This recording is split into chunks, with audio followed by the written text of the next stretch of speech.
नमस्कार दोस्तों, आपका चैनल RK105 में फिर से बहुत बहुत स्वागत है। दोस्तों, इससे पहले मैंने 90 करीब प्रैक्टिकल जियोग्राफर पर वीडियो बनाए थे और जो आपने पसंद किए और उन वीडियो को कुछ शेयर भी किया है आपने और मेरे चैनल को सब्सक्राइब किया है, तो आपको मैं धन्यवाद करना चाहूँगा। दोस्तों, आज से अपने भौतिक भूगोल के ऊपर लगातार टॉपिक बनाते हुए चलेंगे, चर्चा करते हुए चलेंगे। और दोस्तों, आज मैं टॉपिक लेके आया हूँ आपके लिए भौतिक भूगोल का अर्थ परिभाषा और इसका विषय क्षेत्र। तो सबसे पहले अपने बात करेंगे भौतिक भूगोल का जो विषय है, इसका उद्गम कहाँ से हुआ। तो भूगोल की दो शाखाएं जो बन गई थी, एक था भौतिक भूगोल, एक था मानव भूगोल। ये दो महत्वपूर्ण शाखाएं हैं भूगोल की, जिसमें से पहला कौन सा, भौतिक भूगोल।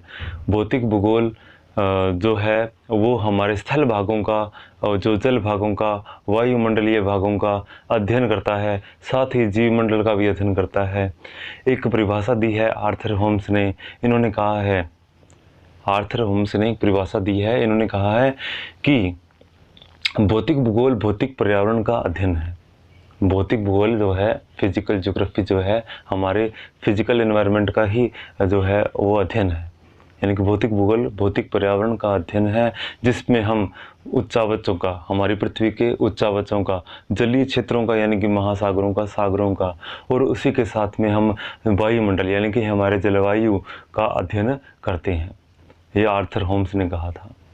इसके बाद में बात करते हैं दोस्तों, तो भूगोल का जो ये पार्ट है भौतिक भूगोल, इसमें ये जो तीन पार्ट है, कौन से, स्थल मंडल, जल मंडल और वायुमंडल, ठीक है। और इन तीनों में ही निवास करने वाला एक और मंडल है, कौन सा, जीवमंडल। इन सभी का अध्ययन भौतिक भूगोल में किया जाएगा। जैसे कि पहला है स्थल मंडल। स्थल मंडल को हम भूआकृति विज्ञान के रूप में पढ़ेंगे, जिसमें धरातल के ऊपर जितनी भी आकृतियां हैं उनके बारे में पढ़ेंगे। दूसरा है जलमंडल। इसमें महासागरों की गहराइयों के बारे में, तापमान के बारे में, लवणता के बारे में पढ़ेंगे। और एक है जलवायु विज्ञान। इसके अंदर जो है हम वायु का तापमान, वायु दाब, वर्षा, बादल, तो इनके बारे में पढ़ेंगे। चलो एक बार शुरुआत करते हैं अपनी फर्स्ट नंबर पार्ट जो है स्थल मंडल, जिसको अपने भूआकृति विज्ञान के रूप में पढ़ेंगे। तो जो भूआकृति विज्ञान है, ये अंग्रेजी शब्द जो है इसका, यह जियोमॉर्फोलॉजी, जिसमें जी का अर्थ है पृथ्वी, मॉर्फी का अर्थ है रूप, और लॉजी का अर्थ है वर्णन करना। जी मॉर्फोलॉजी, तो पृथ्वी का वर्णन, ये जो रूप है उसका वर्णन करना ही भूआकृति विज्ञान कहलाता है। दोस्तों, भूआकृति विज्ञान के अंदर हम स्थल भागों को मुख्य रूप से तीन भागों में बांटकर फिर से तीन भागों में बांटेंगे इसको, भूआकृति विज्ञान को। प्रथम श्रेणी के उच्चावच, द्वितीय श्रेणी के उच्चावच, तृतीय श्रेणी के उच्चावच। ये तीन प्रकार के उच्चावचों में बांट लेंगे और इनका जो है हम अध्ययन करने वाले हैं। प्रथम श्रेणी के उच्चावच जो हमारी पृथ्वी पे सबसे विशाल का जो भूभागों को घिरे हुए हैं, जैसे कि महाद्वीप, महासागरों का वर्णन अपने इसमें करने वाले हैं। सेकंड नंबर द्वितीय श्रेणी के उच्चावच, इसमें सिर्फ अंतर्जात बल यानी कि हमारी पृथ्वी के अंदर से जो बल लगता है, भूकंप, ज्वालामुखी, पटल विरूपण, इन बलों के माध्यम से जो पर्वत, पठार, मैदान, झील और भ्रंश आदि का निर्माण हो जाता है, वलन आदि का निर्माण हो जाता है, तो इन आकृतियों को हम पढ़ते हैं द्वितीय श्रेणी के उच्चावचों में।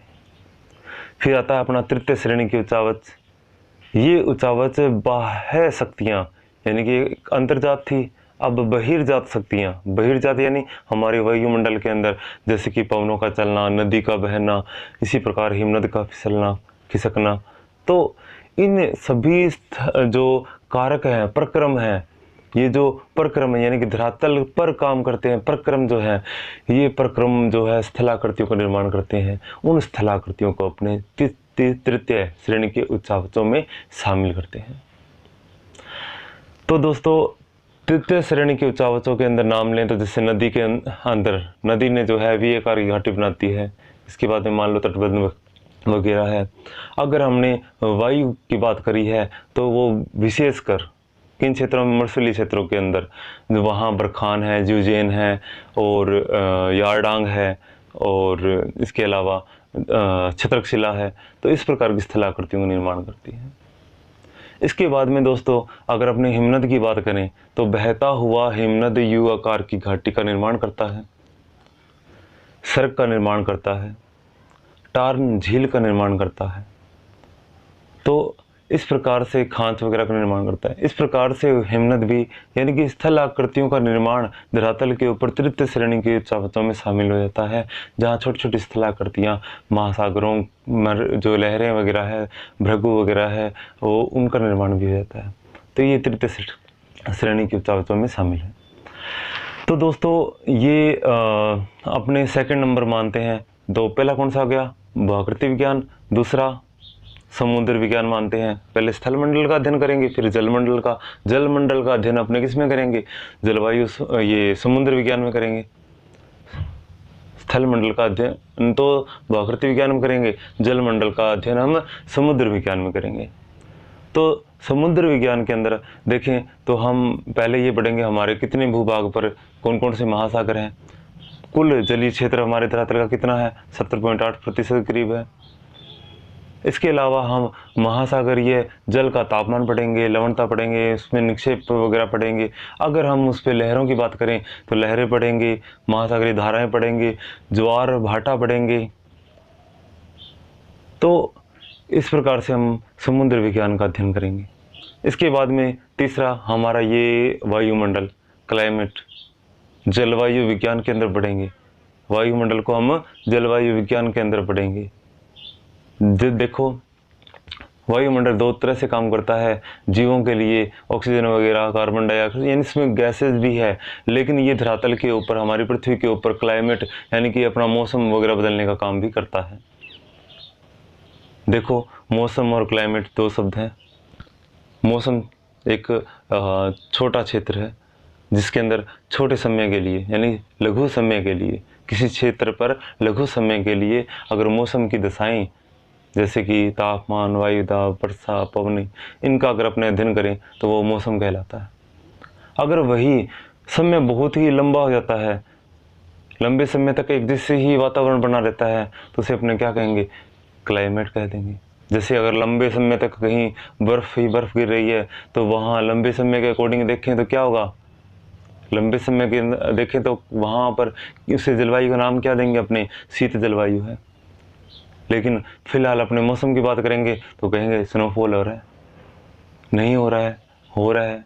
तो ये अलग अलग, तो मौसम तो है छोटा, एक छोटा समय है, जैसे एक दिन मान लो, सप्ताह मान लो, महीना मान लो।